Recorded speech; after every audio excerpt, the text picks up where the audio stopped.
वालेकुम। आज आपको इंतज़ार होगा कि कौसर का जहां में क्या बन रहा है। तो जनाब, आज हम देसी चटनी बना रहे हैं। इसमें हरा लहसुन और मूली के पत्ते डालेंगे। हरा लहसुन जो है वो इसकी शक्ल हरी प्याज की जैसी होती है, इसकी खुशबू लहसुन की तरह होती है और ये सिर्फ सर्दियों में हमें मिलता है। इसके अलावा किसी और मौसम में ये अवेलेबल नहीं होता है।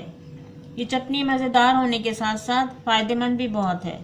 जिन लोगों को खाना हजम नहीं होता, खट्टी डकारें आती हैं और खाना खाने के बाद पेट भारी हो जाता है, तो एक बार इस चटनी को इस्तेमाल करें, आपके तमाम मसाइल ख़त्म हो जाएंगे। गैस ख़त्म, कब्ज़ ख़त्म और भूख की कमी की शिकायत ख़त्म।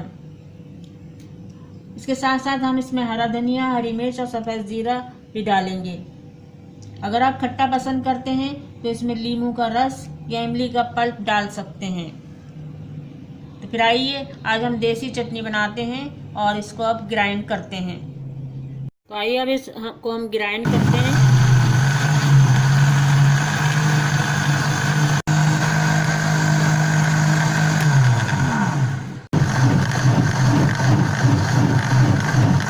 अगर नए हैं तो इस वीडियो को जो लाइक कीजिए, सब्सक्राइब कीजिए और कमेंट्स में कीजिए कि आपको ये कैसी लगी चटनी। हमारी चटनी जो है वो तैयार हो गई है। अब आप इसको कहते हैं फ्रीज करके रख लीजिए और जब जब आपका दिल चाहे आप इसको निकालिए और इस्तेमाल कीजिए।